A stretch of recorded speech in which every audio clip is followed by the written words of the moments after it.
Hello, ladies and gentlemen, and our general listening audience. Welcome to the Tyre Straits podcast, the worst podcast in history. I'm one of a little bit extreme, I'd say. I am one of your two hosts, Scobbo, and I'm joined, as is per usual, by my wonderful and beautiful assistant. Assistant? Co-host, thank you very much. Dudes. And what are we on about today, Scobbo? So, we've just had the Formula 1 Belgian Grand Prix at Spa, so that's what we're going to be focusing on for the most part today, and everything else kind of comes with it, you know. It all merges into one eventually. But before we do that, I would like to remind all of our listeners, please, if you are new here, subscribe, follow on any of the platforms, that is either YouTube or Spotify, and also follow us on Instagram at Tyre Straits Podcast. It's the easiest way to be able to get in touch with us and give us ideas for future episodes, as well as give feedback and little hot points that you might want to see featured in a future episode. We are only a small podcast. We can indeed have people, you know, talk to us. But indeed, now. Yes. Before we get on to the main episode, first thoughts. How do we think it's gone weekend-wise? It was a pretty damn good race, I gotta say. I enjoyed it. Got the opposite. Really? I actually think it was probably one of the most boring races. I enjoyed it. I thought it was good fun. Fair enough. I thought there was some strange decisions, not tons of action, and a lot of people getting screwed over before they actually managed to get into action. But I'm certain we will get to that. Give me one moment, I just need to cough. It's fine. There you go. I had something stuck in my throat. There we are, I've had a swig of drink of nondescript variety, and I'm back in the game. Okay, but before we get into the nitty-gritty of the Belgian Grand Prix, we've got a bit of news to go over. Mr. Doots, why don't you lead the way into there? Of course. So, we've got a couple of things to go over general news-wise. First one is a little bit somber, which is the Citroën and former Maserati Formula E team principal, Cyril Blyce, I believe it's pronounced, has passed away at the age of 46. He hasn't been around in the paddock for ages, but it's still an absolute shame to see someone exit from the sport who has managed to bring teams around, and obviously the creation of the Citroën team has entirely been backed by him. They've kept the nature of his death private, and that is completely respectable, and all my thoughts and prayers are with his family at this time. Yeah, no, that's it's a shame, obviously, being taken so early as well, so young. 46 is ridiculous, to be honest. So, yeah, definitely our condolences go out to him and his family. On a slightly more F1 related and more upbeat tone. Well, upbeat is maybe the wrong way of putting it. Ferrari have done a filming day at the Madrid. It came back. No, apparently so. Jesus. We have finally seen the first F1 cars to actually go around the Madrid, and it is shaping up to look very odd. Obviously, I mean, a lot of people, there's been so much controversy going around with the Madrid and how it's going to not be a good track, how it's them just essentially wanting something in a place and not using a proper facility for it. But on the whole, it's kind of hard to judge. The only thing I can really say is the main, large banked corner. I think that will be really fun to see cars going around that. But there are definitely some stretches of the track, especially the 5-6 chicane, which on first viewing, or on first appearance, people were like, that's going to be dreadful. On the simulations, people were like, that's dreadful. And in real life, it looks pretty dreadful. So it could be a kind of situation like Baku, where it's got some sections that are fine, like the, Some of the opening and like ending parts of the lap are all right, but then there's the middle bit that's just a clusterfuck and a absolute chaos. I'm struggling to see. It's obviously hard when it's one car going around at a time, so it's tough to see where the overtaking spots could be, but fingers crossed it's not too bad upon what we've only got like a month and a bit now. Yeah, something in that ballpark, yeah. And on the looks of it, the track is pretty much finished, like the actual track itself. The main part that isn't is the grandstands and the facilities around it, and I believe it's something like it's going to be one of the largest fan zone areas of any F1 track at the Madrid, which I don't hate if it's going to be actual, like, fan-related stuff. If they're actually going to make an effort with it and not just make it a sellout thing. If they're going to make it, think like the Suzuka Ferris wheel. Yeah, that kind of thing. Yeah, exactly. That kind of thing, rather than like Miami's fake harbor. Then I would be interesting to see how it pops up. They're bringing in the Madrid fake harbor now. You so know they're bringing in a fake harbor. Which would be so fucking weird considering it's nowhere coastal. That's what I'm saying. They're gonna make the sandbox and just giant like buckets in space. But no, the other one is like the large corner, which is La Monumentale, I think it's called, turn 12, the massive banked curve. I could see being seated around that could be quite hype, if I'm going to be honest. Right. But we shall see how it goes in roughly a month's time, but it's good to see cars finally take to it. You can go online and find the onboard footage on YouTube. It's publicly available. And please do give us your thoughts on that, because it's quite interesting. Yes, by all means. And I believe that's everything for general news before we hop into the main body of the episode, which is... I was going to say, I find it very funny, the corner name La Monumentale, because I know it's named after the Monumental, which is next to it, but it's just... Imagine another, like, without that context, going to a racetrack and it says, this corner is monumental. Yeah. It's like, because other corners on, like, famous racetracks, of course, you've got Spa with Eau Rouge Radion, you've got Maggots and Beckett's around Silverstone, and then and then you go, this is monumental. I mean, I think that's the thing is, there's an awful lot of, like... I keep coughing, I'm so sorry, dear listeners. No, it's fine.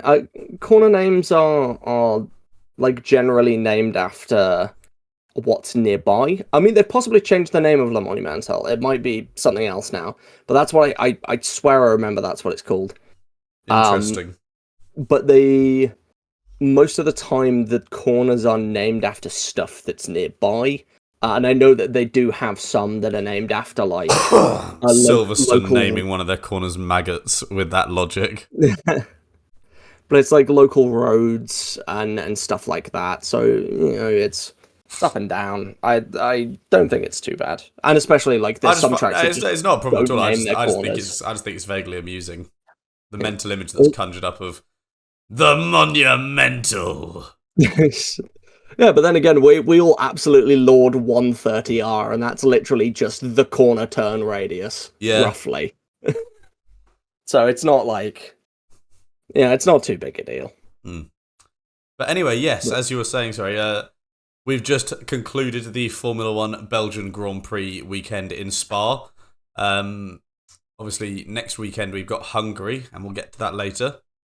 But for now, we're going to quickly give a little... Well, not quickly, we'll take our time, but we'll go through the race, give a little bit of a review on everything that's happened, make some sort of statements, and maybe even some debating about things.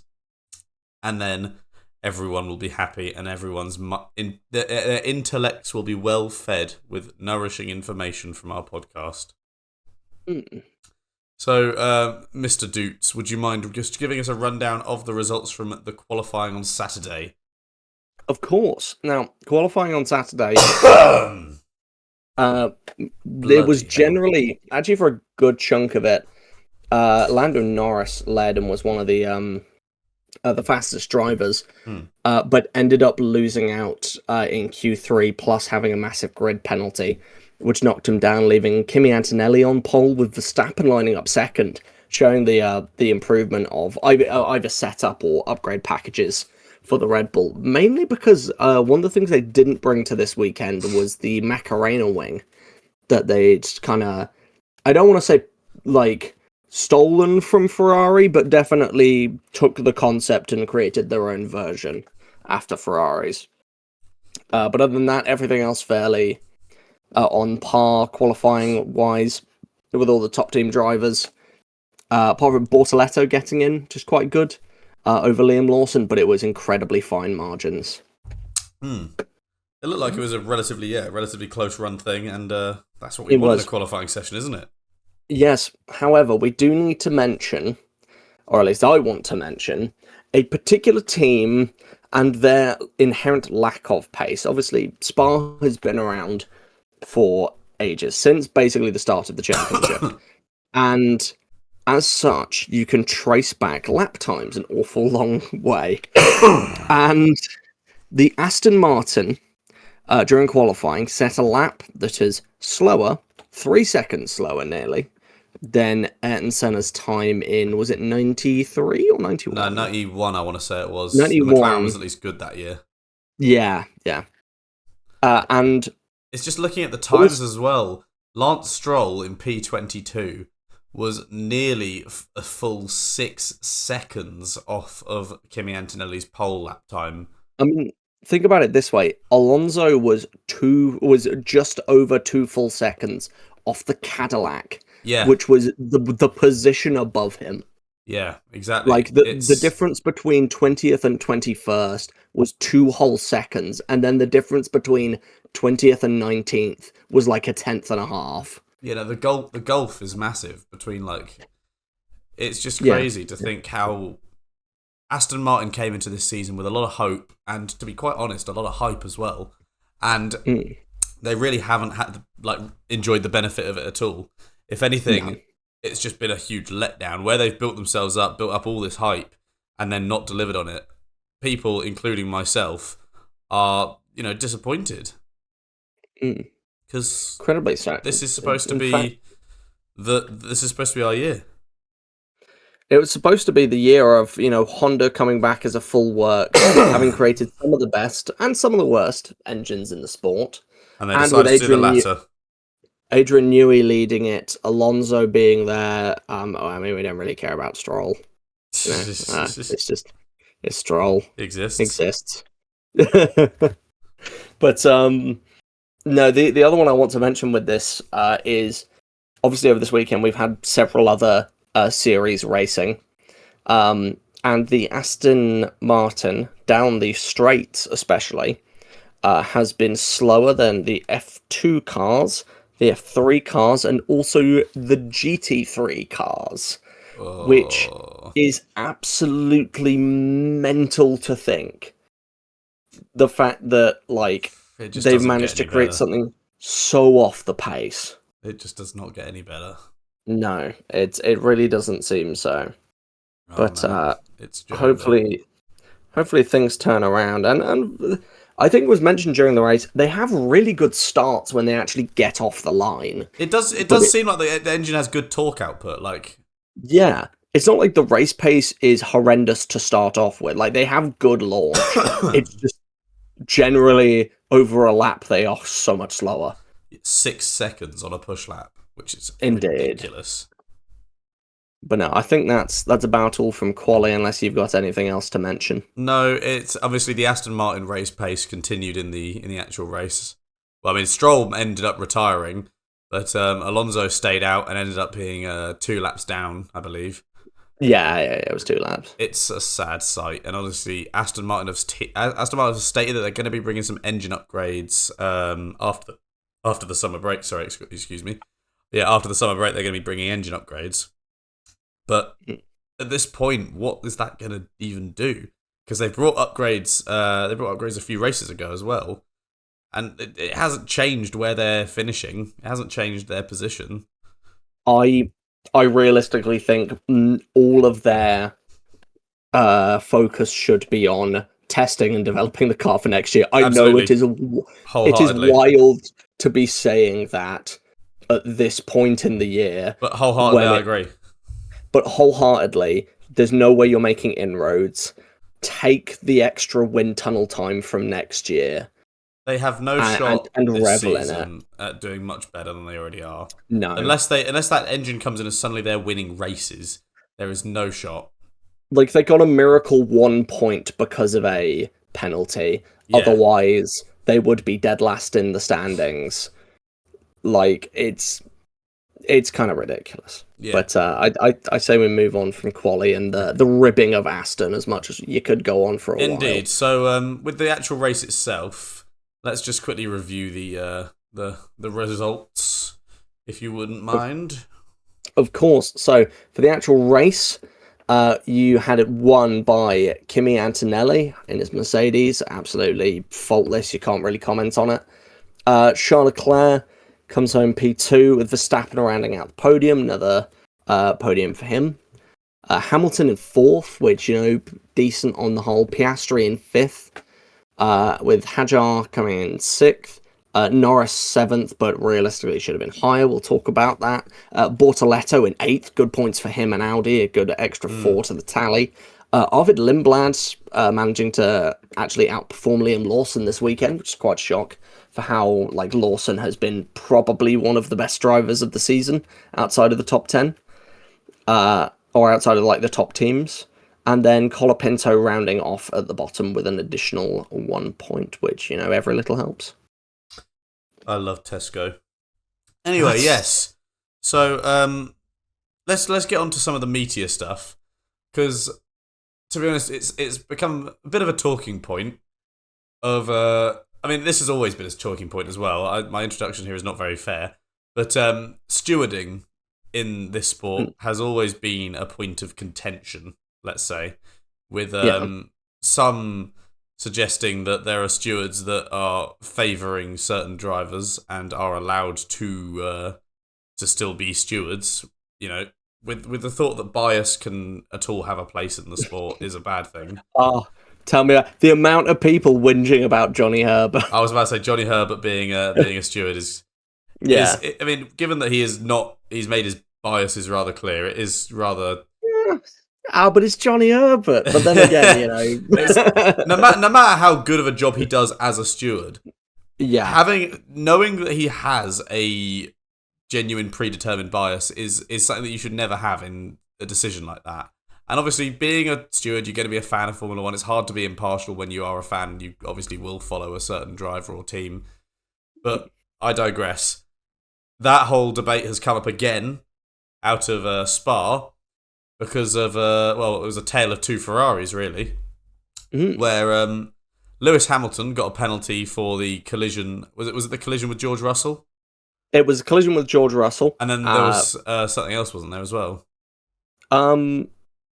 There was something else that Hamilton was. He was investigated for, but I don't think it was penalised. It was the unsafe race. That was it, yeah, because he injured one of his one of his pit so crew. He nearly ran over one of his pit crew. Yeah, that was it. Because it was that he had asked them to adjust his wing, and that member of the team had dived in to do that, but they'd already released him, so yeah. Well, they'd already set the light to green, so Hamilton set off as he was reaching in to change the wing. Yeah. And so he got slightly tumbled. Thankfully, nothing, harmful. At least not as far as we've heard, yeah. It lost Hamilton some time and put him under investigation, but they ended up saying, it's fine. I think Ferrari got a fine for it. I think so, yeah. Because it is still technically an unsafe release and someone was injured at risk of being badly hurt, but yeah, the reason that's a point of serious contention is because Charles Leclerc did not receive any penalisation for making contact with Oscar Piastri. He was defending going off of the Kemmel Straight and ended up under I believe it was moving under braking that that was the suggestion, at least as far as I'm aware. I thought it was not giving enough room. Well, yeah, that too. But in the defending zone, he moved across and basically squeezed Oscar Piastri, causing damage to Piastri's front wing. It was so essentially what happened is Hamilton. The combination of the two, Hamilton, when going into turn the Lecombe chicane, him and Russell were side by side. Hamilton had a bit of a snap of oversteer, collided with Russell, and it sent Russell spinning. And that gave him a 5-second penalty. Whereas Leclerc, in complete control of his car, squeezed Piastri, damaging his floor. I was floor, yeah, sorry. Yeah, it was his like the skirting around like the floor of the car. Which damage to that is not something you can easily swap out. Otherwise, they would have for like the front wing if it was too bad. And he got nothing for that, which I think is a little bit ridiculous, in my opinion. I would say that the Hamilton's penalty is an on the fence one. I can very easily see the argument for both. It's basically first lap. It was one of the first corners, essentially. Like, you're not even a third of the way around the track, basically. So I could see it being written off as a racing incident, because it was just a slight snap of oversteer. It wasn't like he was cutting off Hamilton. It wasn't like Russell was cutting off. And it's not like Hamilton was cutting off Russell. Russell wasn't cutting off Hamilton. It was that they were both going into a corner together. Hamilton had a snap of oversteer, which means he had to go. He slid into Russell and caused the spin. You can't fault him too much. No, but I can also see both drivers have taken it with a lot of grace. Obviously, Russell being upset is an ignominious, defeat, and not a result that he'd hope for, being taken out without even completing a full racing lap. But even immediately afterwards, he held his head high and gave a class response as befits a professional racing driver. He was professional. I mean, yeah, he was very professional with it, saying that like it was a racing incident. He could have done X, Y, and Z, and he was very clearly upset in that incident. Exactly. But you put that aside and didn't start throwing blame around unnecessarily, which is it was very much like we could have done X, Y, Z, but doesn't matter. Things are as they are. Moving on, but the other side of things is I can very easily see how someone looks at that and says, okay, Hamilton has effectively put Russell out of the race, and so that's worthy of a penalty, which is a really odd one, because in the regulations you're not meant to take into account the result of the incident in deciding the penalty. So as such, it should be entirely on what's caused the penalty rather than the outcome of it. The outcome of it. But I could very easily see someone looking at that and just seeing Hamilton's collided with Russell and it's put him out the race. Yeah. That's Hamilton causing a collision, which is what the penalty was for. Yeah.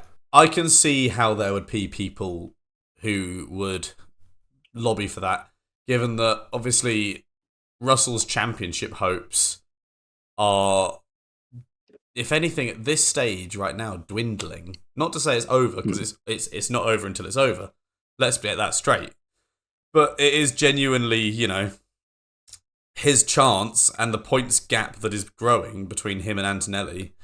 He got lucky with Antonelli finishing outside of the points twice before this race, in the last 3 races. So not counting this one. But he's he's failed to score points himself now. Obviously, like we said, not his fault, when it comes to this incident. But it is not what he wants or needs right now.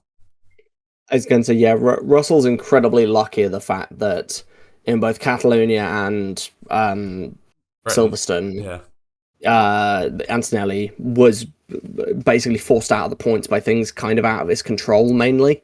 Because otherwise, realistically, Britain would have been won by Antonelli. I completely see that happening. Catalonia, I'm not so sure, but he would have at least had another win, and he's already 50 points ahead of Russell in the championship at the moment. Antonelli is holding a good margin, so I could see people.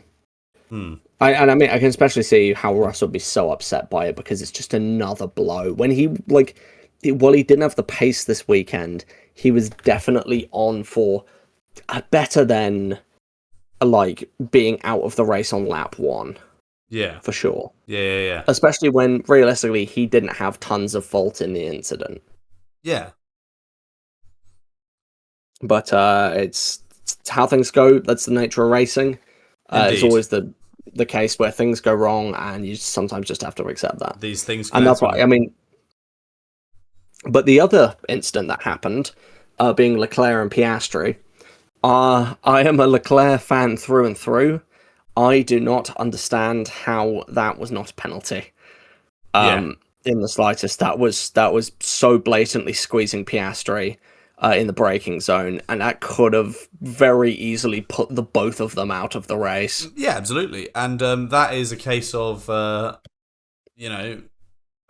again, I'm a Leclerc fan, I'm a Ferrari fan, but if you, at the very least, if you're going to penalise one, you have to penalise the other. You can't be heavy-handed on one side and then, tickle with feathers on the other. You have to be equal, no matter what your heart says. Yeah, even if you think, oh, that wasn't as bad as the last incident, you still penalise the last incident. Henceforth, you've set the precedent, and now you must follow that precedent.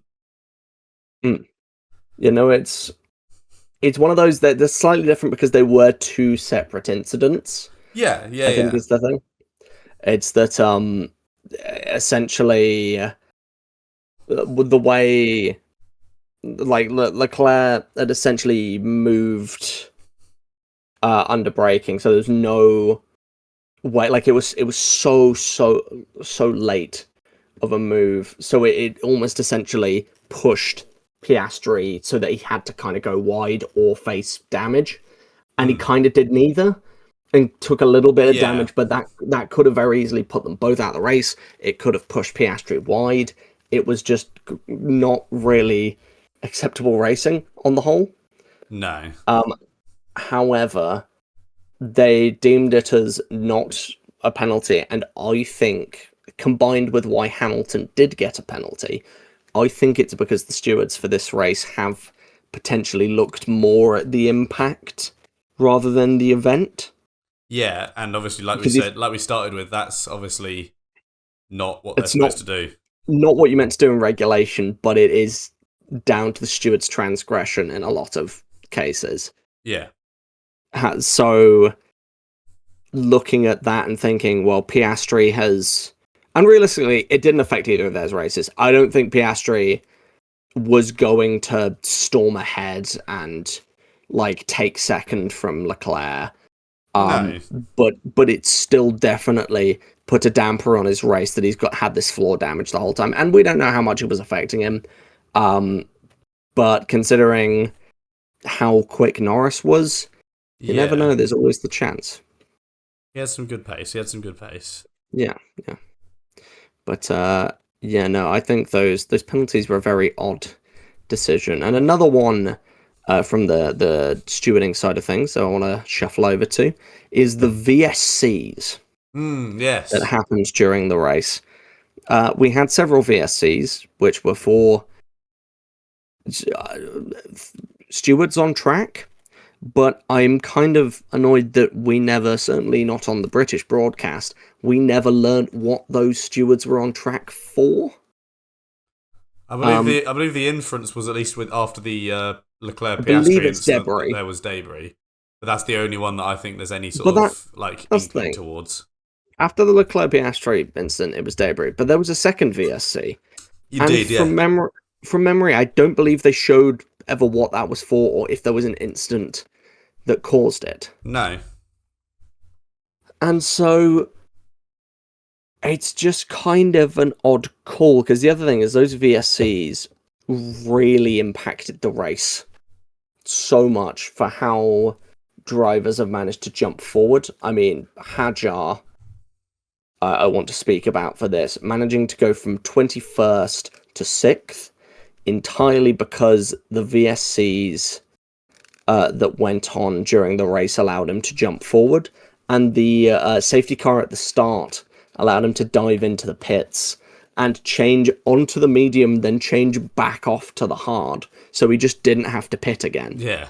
While bunched up with everyone else, so he basically got a free 20-something seconds over everyone. Which, incredibly clever strategy if they know that he can run to the end on those hards. Yeah. I mean, the hards were a good tyre. Yeah, no, like they performed well overall. Yeah. And when it came to the other one I want to mention is the VSC definitely did Lando Norris in, is the other thing. Yeah, it did not help him, especially when he was trying to charge from the, was it 13th he started? He was trying to charge Yeah, from? it started 13th. Trying to charge forward, having to drop back due to pits, and charge forward again. It kept neutralizing his performance. But the other one that really helped is Leclerc, who wasn't looking in too good a position, but thanks to pitting Yeah. under a VSC, saved time and jumped out in front of Antonelli for a bit. Like, there was no way he was going to hold it, but he led the race until lap 30, 35, I think, or something like that. Maybe 33. Yeah, he was holding the lead for a while. Yeah, and it was an incredibly interesting show, but I kind of wish we saw what the VSCs before, because essentially all we saw was people like stewards on track or Yeah. marshals on track, and that's it. We don't know what it was for. We don't know what instant. If it was debris, sure, that's fine. We didn't Yeah. get to see what instant caused that debris for the second one. So it's just, I wish there was a little bit more info. I do really like, actually, one thing is they've started doing the like stopped on track graphics that pop up at the top. Yeah.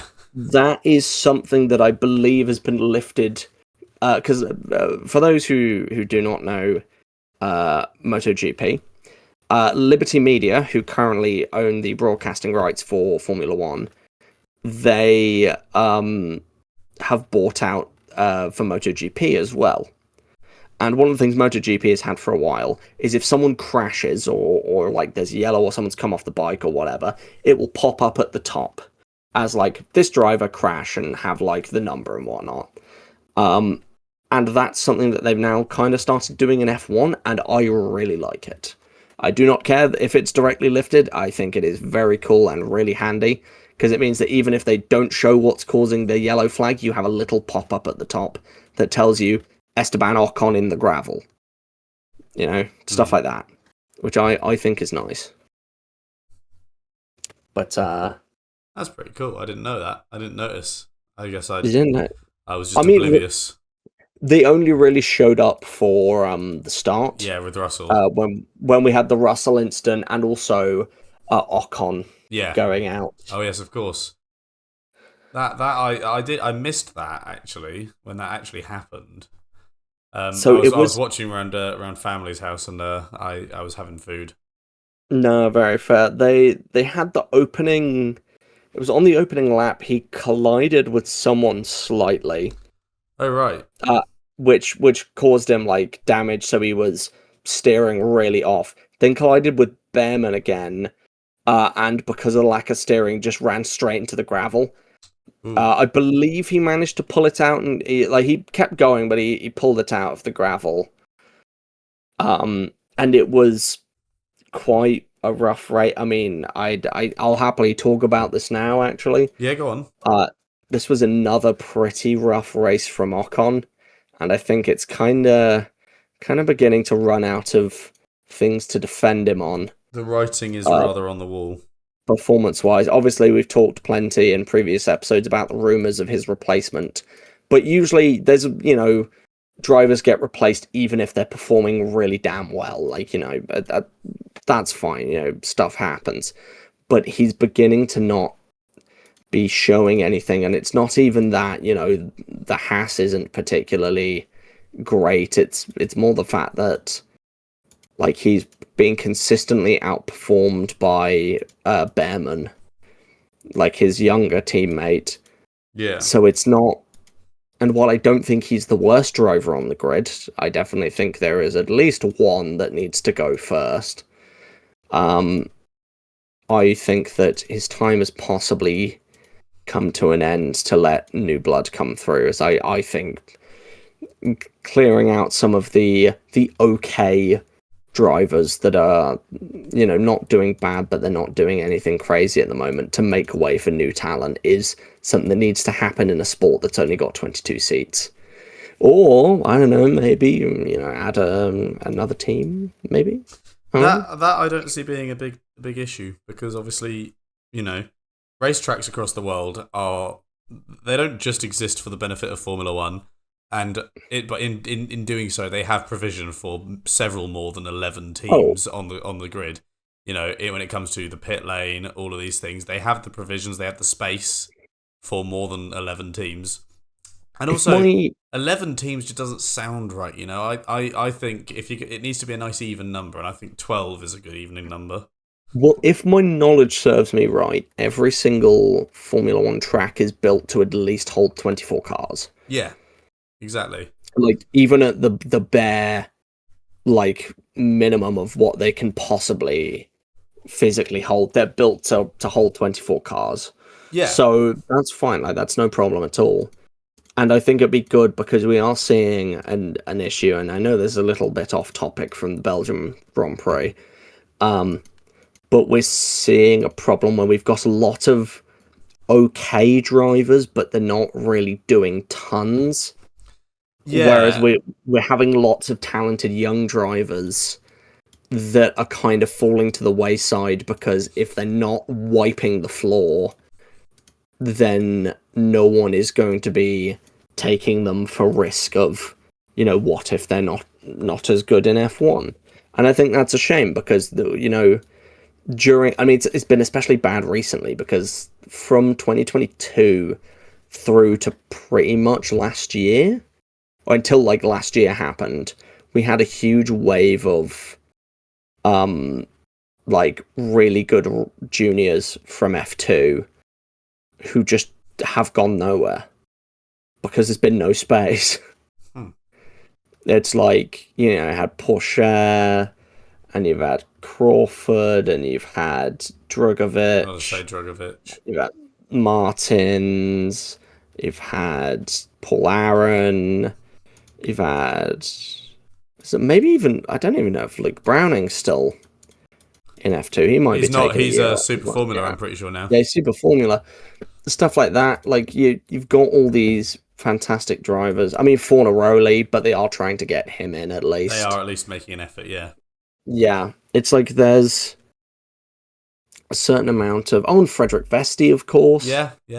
Like you've got all these drivers that people were looking at them and they're like, yeah, that's going to be the next generation. We're going to be seeing like Vesti versus Arthur Leclerc in not too long. I think one of the other things behind that goes into that as well, that is it's one of the with the popularity of the sport growing, it is one of the knock-on effects of that every driver now has their own brand.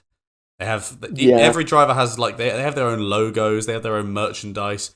Every driver has that, even one that isn't as popular as everyone's let's say the big guys. Everyone's a lot more marketable. Exactly. And that is the thing.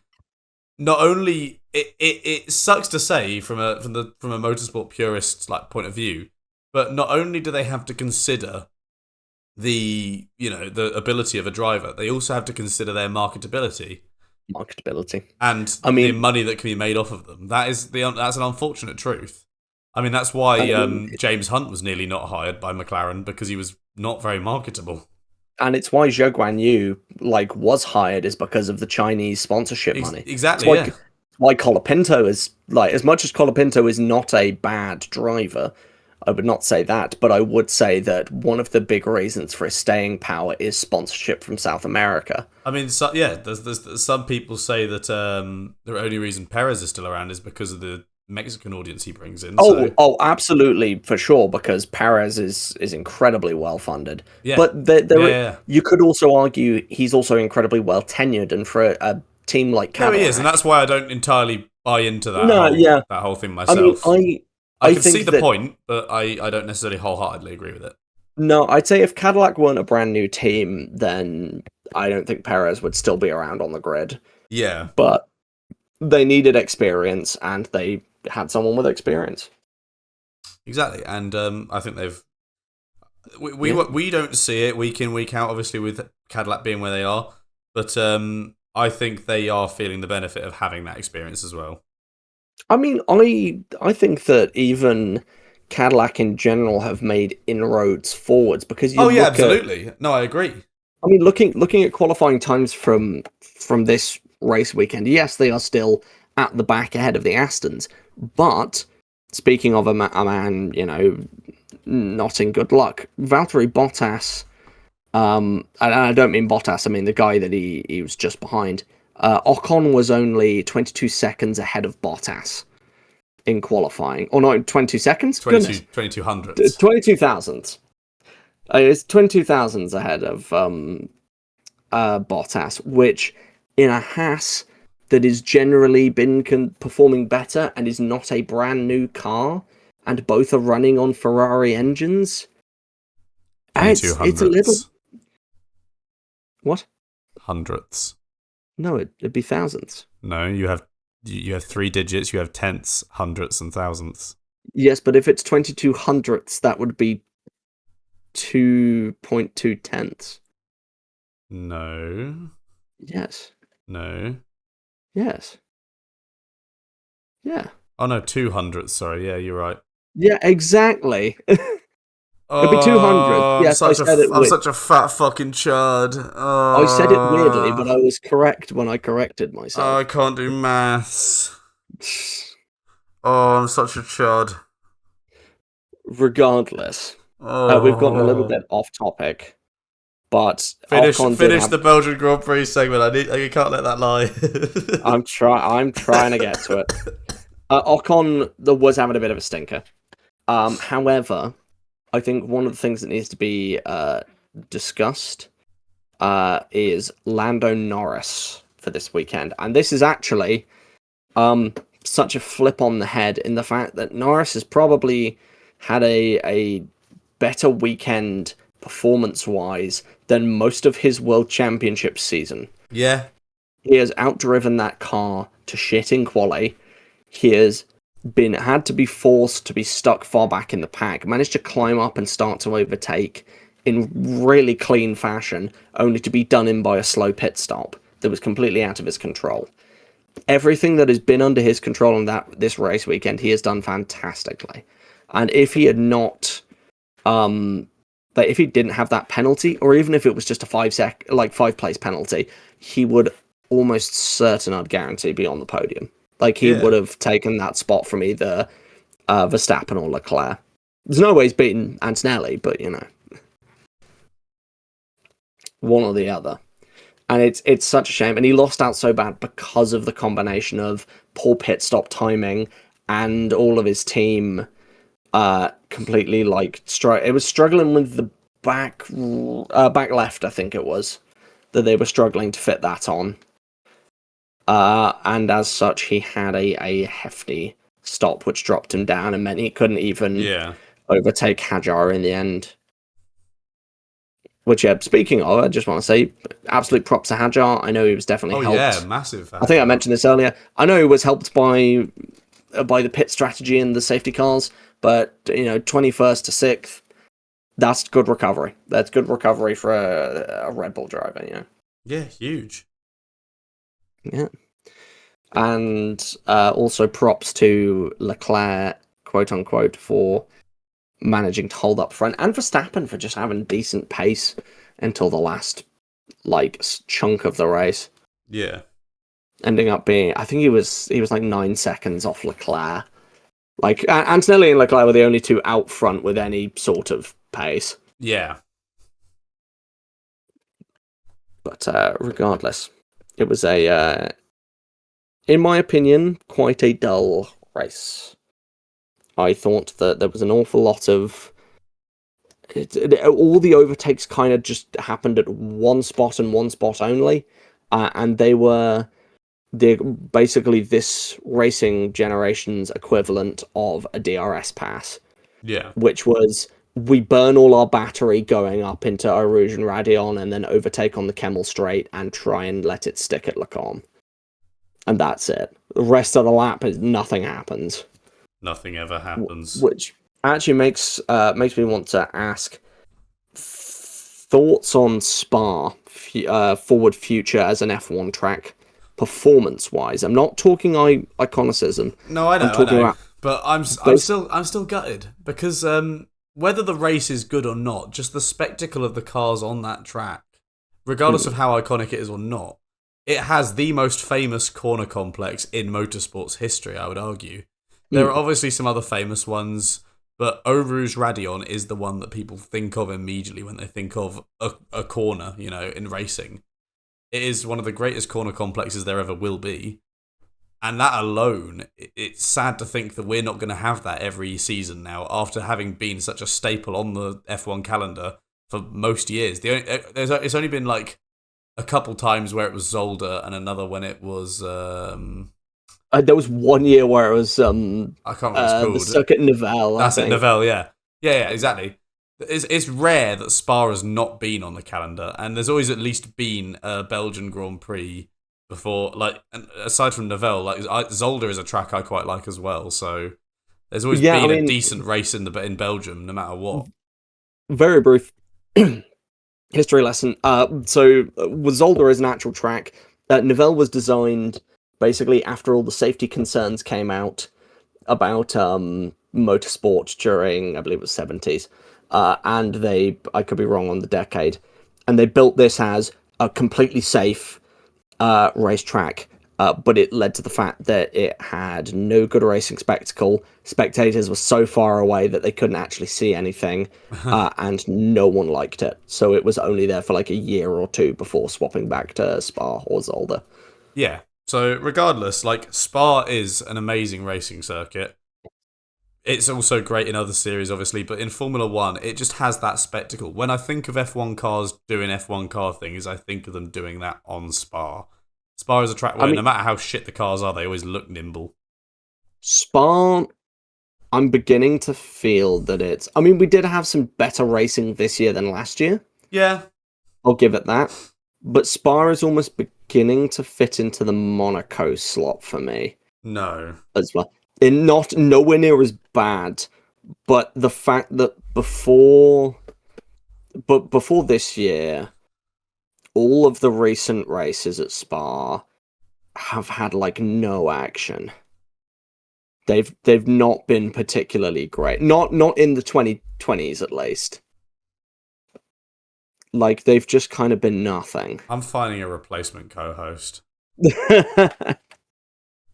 But I'm not saying Spa needs to be off the track, because it is such a spectacle. It is still one of the best racing circuits in the world, just because Formula 1 isn't producing the best racing around it at the moment.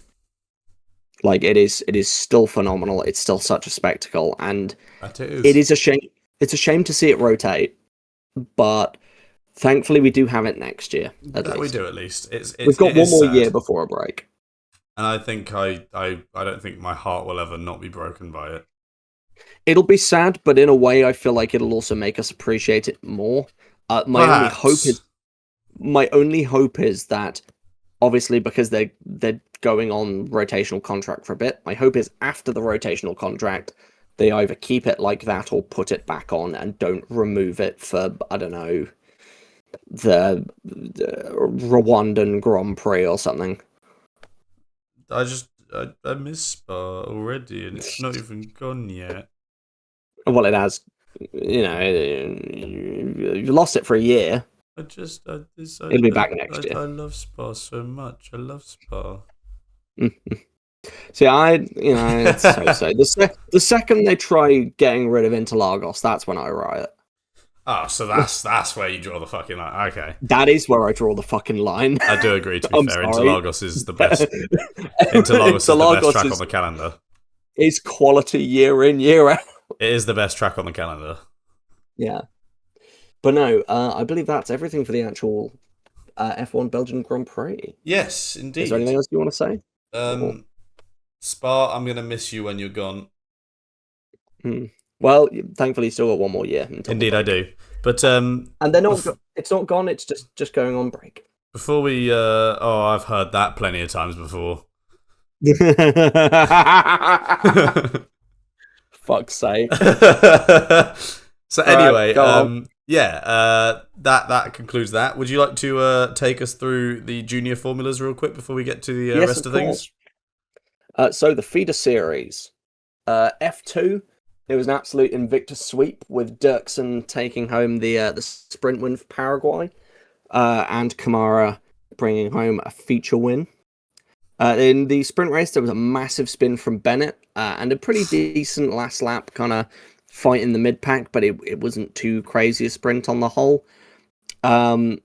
With the main feature race, you had a bit of a pile-up on the start with Inthra I believe it's pronounced, or maybe Inthra taking the lead and holding out pretty well throughout the whole race and end up getting his first podium in second. Which is brilliant to see for Thailand. And then a massive hit from Lawrence Van Hopen. It's good to see he was okay from that.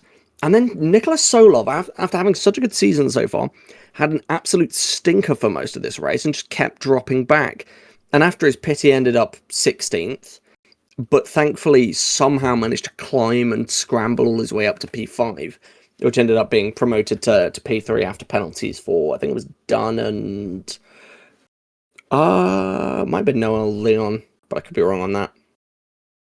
But yeah, no, F2 is pretty good on the whole. Solov still leads. There's decent, a little bit of a gap back to Mini and Kamara, but we shall see how it goes. For F3, in the sprint race, you had a collision between title rivals, which are Freddie Slater and Ugo Ukachukwu, and in the sprint race, with, I think, Jin Nakamura ended up winning the main race, which was out of absolutely nowhere. Considering someone he had like one good weekend in Spain, but kind of did absolutely... Oh, sorry, not Spain, Austria. But kind of hasn't been like anywhere too crazy. And going out to win was pretty damn good from him, and especially a first win for High Tech this year, which is quite a shock. A team that's usually up near the top, but I guess the drivers have not been pulling through in either category at the moment. The main race, feature race, was won by Ernesto Rivera, which is retribution for having his race win taken away from him last week. So I think it was the Silverstone Grand Prix.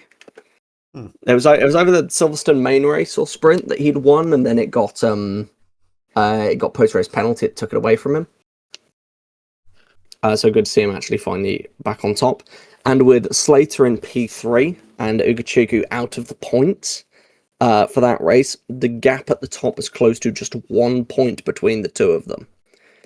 So that is definitely going to be interesting with the rounds to come, especially as we're not actually too many rounds away from the season being over. There's only Hungary next week, and then Monza and the Madrid as the final, which is going to be chaos. Oh, God. It's wild that they're doing the feeder series there. Oh, God. But, yeah, no, pretty good. Pretty decent on the whole. All right, well, that takes us up to just before we conclude the Belgian Grand Prix. We must review our predictions. Now, obviously, we got some to make later on, so stay tuned for those for the Hungarian Grand Prix. But every race weekend, like every race week, we do a podcast episode.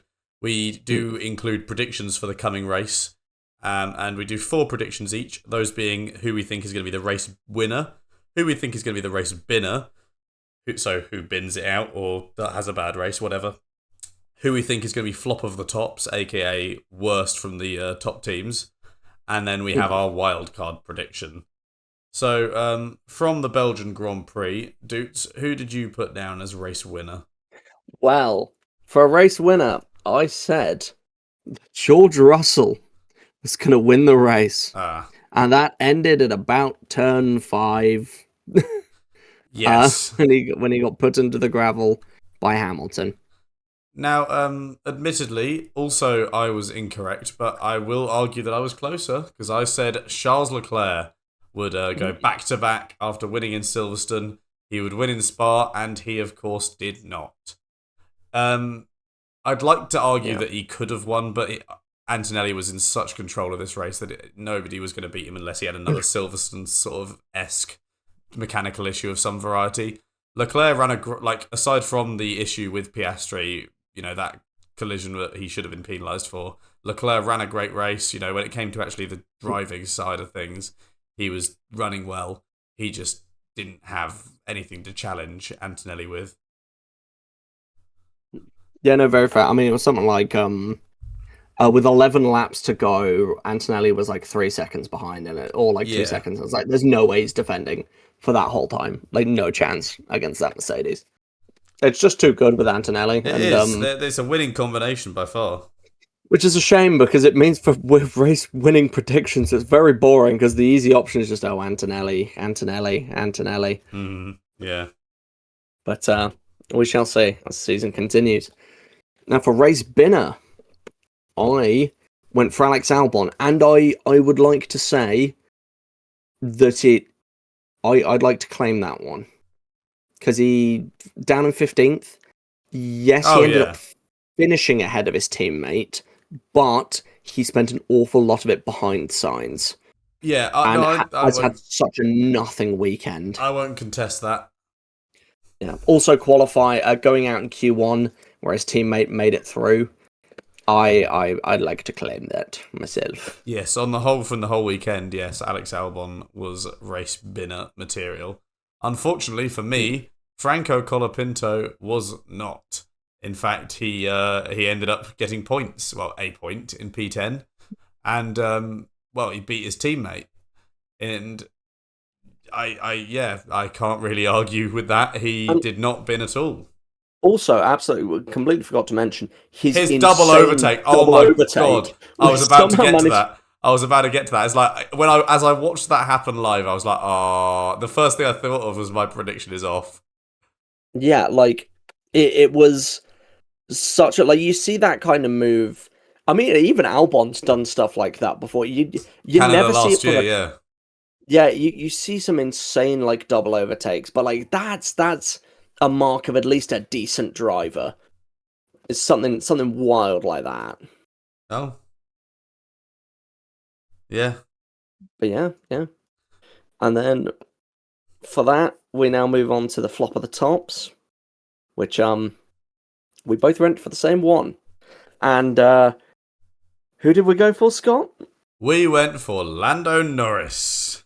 And we thought for a minute it was on with him taking that grid penalty for the new engine. It looked like it was possibly shaping up to be on the cards, but no, he ran possibly one of his career best races.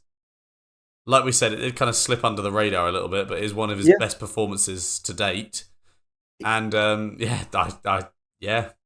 I mean, even if the result wasn't crazy, he definitely had good performance. Oh yeah, done in a little bit by poor team function from the pit stop and a bit of bad luck, but also George Russell happened. So I don't think we can say that the flop was Norris. No, absolutely not. But that takes us over to the wild cards. Now, this is you're currently one up on me in this round of predictions. So, who did you put? Well, what did you put as your wild card? I should say. So my wild card prediction, went out about the same as my race winner prediction, with no full safety car during the race. And guess what happened when Russell got binned into the gravel? It literally straight away. Full safety car, first lap. You went for two. I was already 2 down after lap 1. Exactly. Crazy shit. Yeah. Poor and man. Who did you go for? Or what did you go for? I suggested that there would be no rain during the race for once, given that Spa has a reputation as being the wettest race on the season. And I was right. As much as I thought it wasn't on because some the teams were looking at the radars, there was no rain in the end. So I mean, there was rumors that there was going to be a small sprinkling over the track, but nothing ended up showing during the race. So completely spot on. Yeah, absolutely.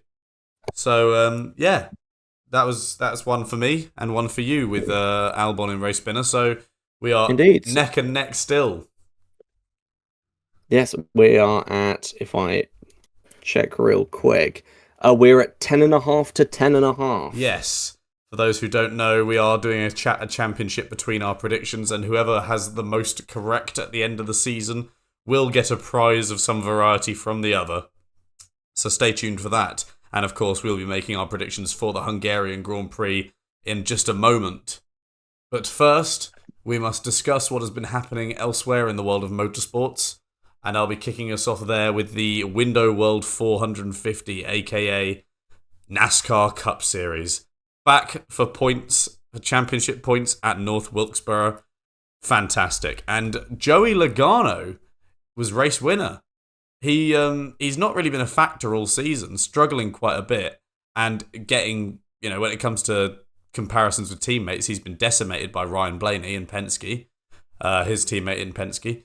But having not really been fighting for the lead through most of stage one, Joey Logano would go on to lead 323 out of the 450 laps. Crazy. He just absolutely dominated. And it must be admitted that it was hotly contested by Denny Hamlin, who ultimately finished second, but was threatening from the point that that Logano took control and right to the end. Denny Hamlin was right with him and was giving him a challenge until the very last moment. So, great race for Denny, but he just couldn't quite get there. And further back, issues for Carson Hocevar dropped him down the order. A sad sight. But, he was on the radio, and that was quite funny. But more funny on the radio was Shane Van Gisbergen, after he took the lead during stage one. Rather comedically, having never led in an oval before, he asked his crew what to do now. And they said, just drive straight. He would ultimately finish fifth for his his best career oval weekend. And now we are 5 races away from the point in which the chase begins. So don't be surprised if things get very spicy over the next few rounds, especially with the next race being the Brickyard 400 at Indianapolis. So one of the big races of the calendar. It can only be great. Do they do milk at the Brickyard 400, or is that just an Indy 500 thing? Pardon? Do they do milk at the... Because when you win the Indy 500, you get given a bottle of milk on the podium. Do they do that at the Brickyard 400? I think that's just an IndyCar thing, as far as I'm aware. Okay, fine. It's yeah, it's not. So, I don't know. Just they don't tend to have any sort of aside from like sponsorships, like after the Coke 600, for instance, they like have a bottle of Coke or something. There's not really any sort of special tradition. It's more depending on the sponsor really than the actual track. Yeah, no, fair enough. But yes. But no, I think I should move on to my part, which is WRC, the World Rally Championship, and we are in Estonia, Tartu County. This was quite interesting. This was quite interesting to hear about because one of my friends is Estonian. He was watching this live from his house. yeah. It's very, very good as Rally Estonia, and on the whole, we've had plenty of rookie wins here. I mean, last year we had Oliver Solberg claiming his first ever Rally 1 win on a complete fluke when he got 5 times quick. Yeah, when he got a race in the Toyota and won it on his first try.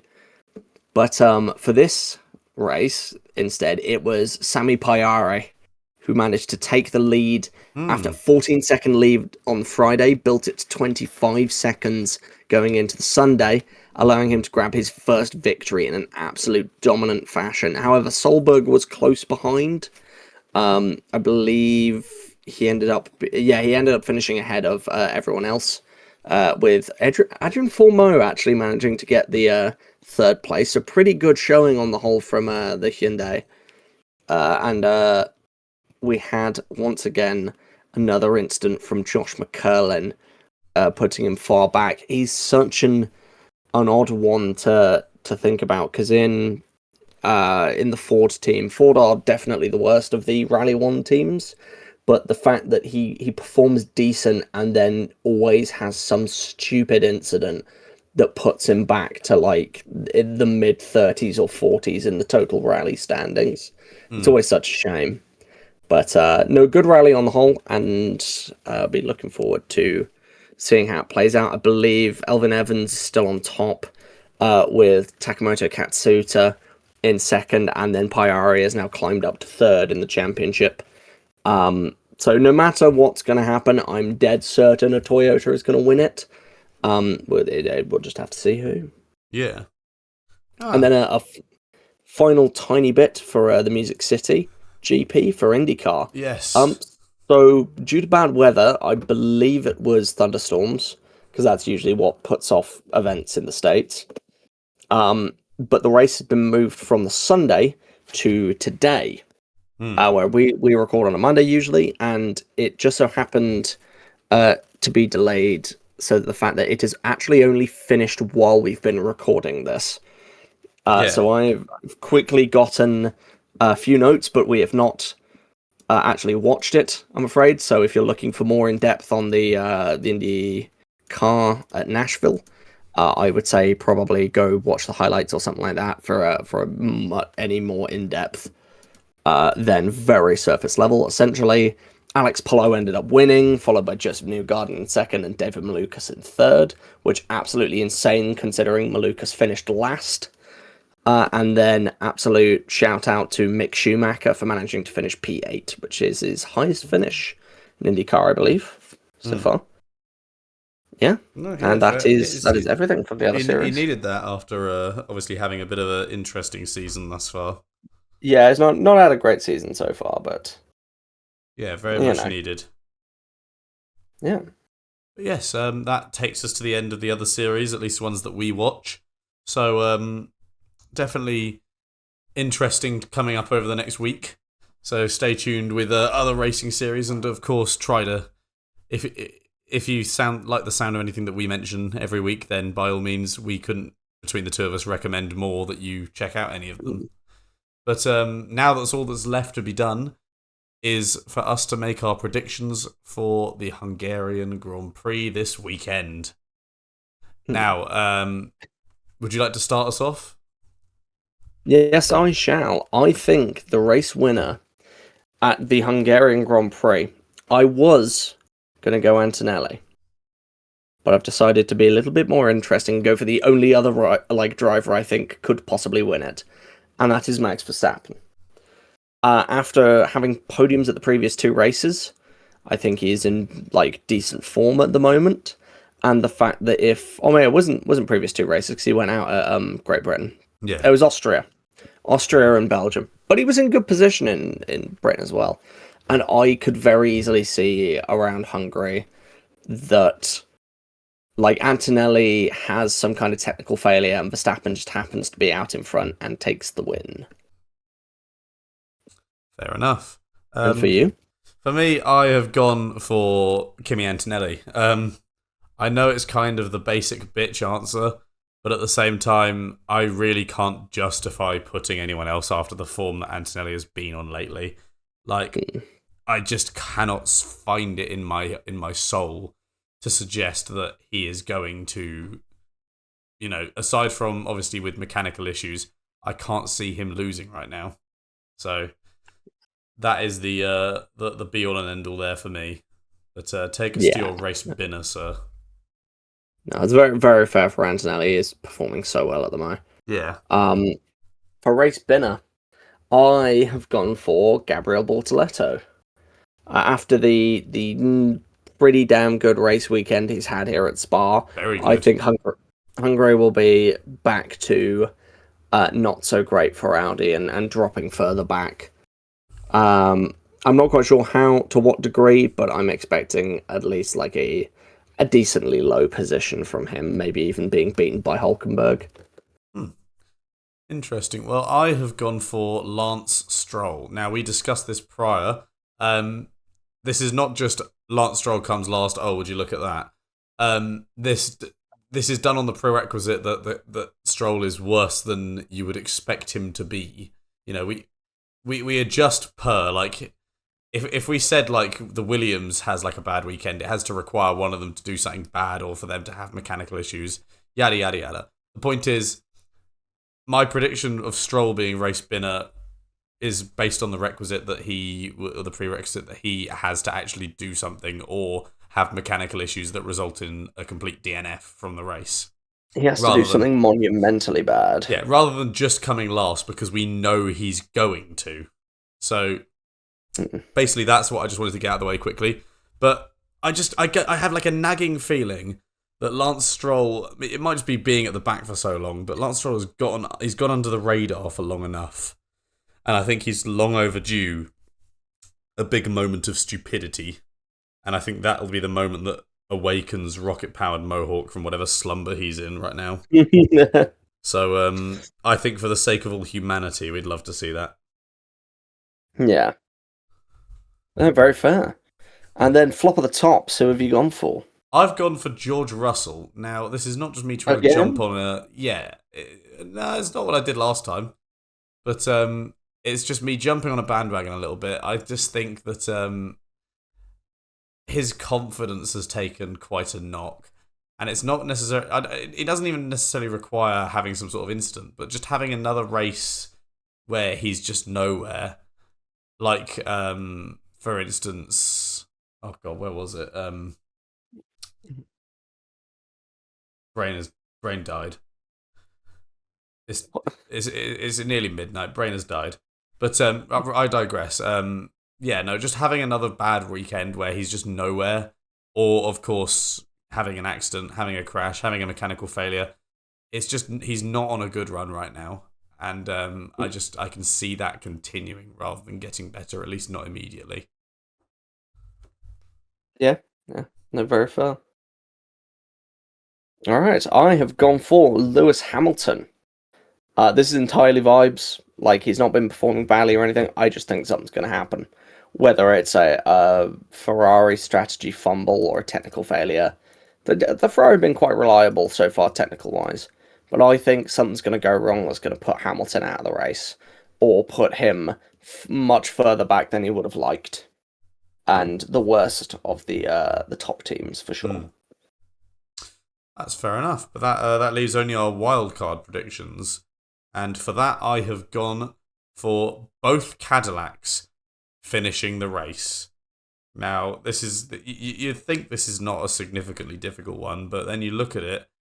That aside from Silverstone, I don't think they've actually both finished a race like at the same time. Like both of them finishing the race has happened in a hot minute. So before Silverstone in a Grand Prix, it's not happened since Miami.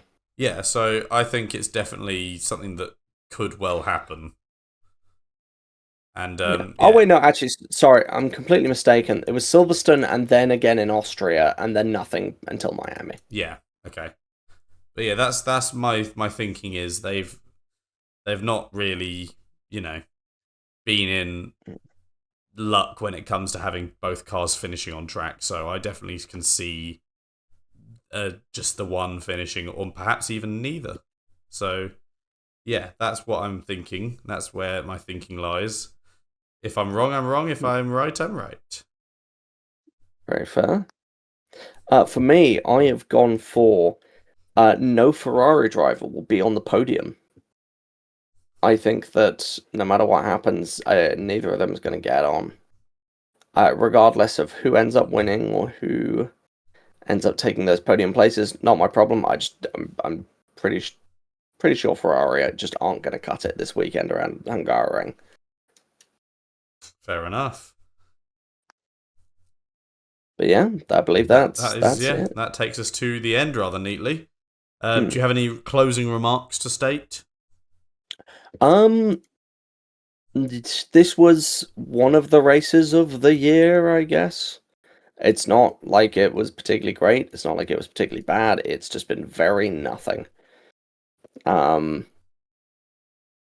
Shout out Spa. It is a good track. I really hope that they pick it up as the regulations go on, but so far it's not off to a good start. And hopefully, although we do have it next year, and I'm hoping it improves next year, hopefully a year off might actually help either us appreciate the racing more or the racing improve a bit more when they come back to it. Well, I guess we'll have to see. But yes, with all that said, that takes us neatly to the end. Have I already said that? I might have already said that. Regardless. Potentially. Yeah, with that in mind, I just must reiterate once again, if you've stayed to the end, thank you so much. Please do follow us / subscribe on any and all platforms. Please do leave interaction, comments, messages, anything like that.